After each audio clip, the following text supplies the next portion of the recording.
big ass bag of clothes. The dangerous thing about going to sell your clothes at the thrift store is that you end up in the thrift store and then you want to buy more clothes. Okay, I'm just gonna say I'm hoping that I make at least $25 because this is like a fat bag. There are a lot of jeans in this bag. We'll see.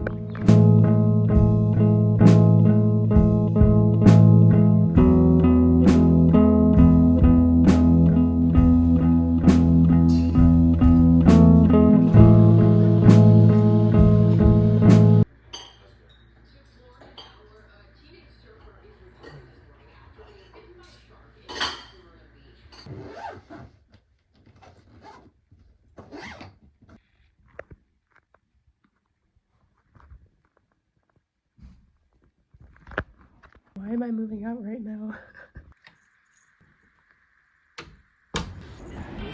You have drafting season.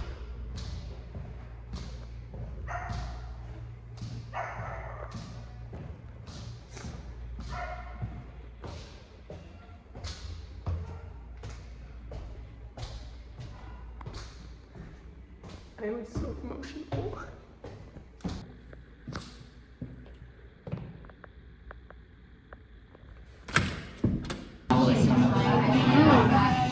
Like that kind of food. Yeah.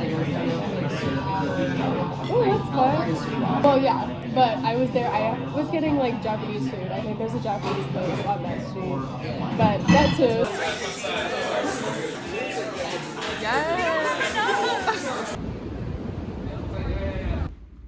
Okay, I'm like thinking so hard to make sure that I don't fuck this up right now. I need to keep both these doors open so I don't lock myself out. Okay, in through the first, in through the second. And the door's open. I did that. There's like a lot going on outside, but that makes sense. It's Saturday night.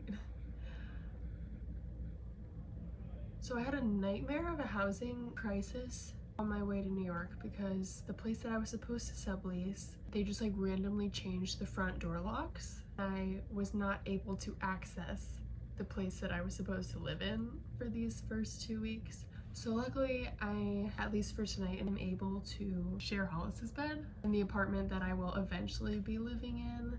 And this kind of just feels right. Like I could never picture myself living in that other place or just like anywhere else besides here. And that's the thing in my life. If I can't picture something happening, it often does not happen, which I think is why I'm here, period. Like for some reason, I always thought I was just gonna end up in New York.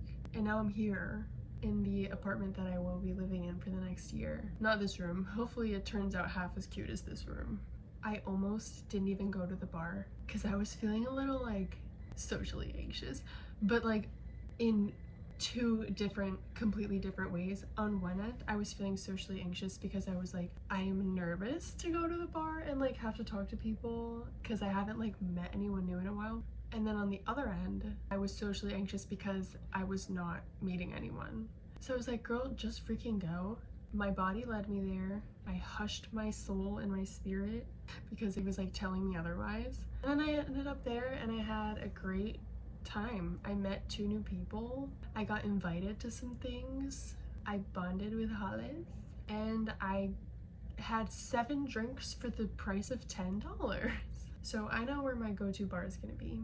But yeah, I can't believe I was in my house this morning. Like that feels like a lifetime ago. And the transition period is so weird. Like the period of actually moving here and saying bye to my parents and stuff feels so like stretched out.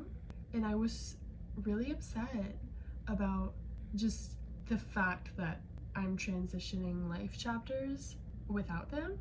But ever since they left, I've just been living, like I feel like I've come back to my real like adult self that shows up when I would go away, like when I worked at the US Open last year or when I lived in Japan.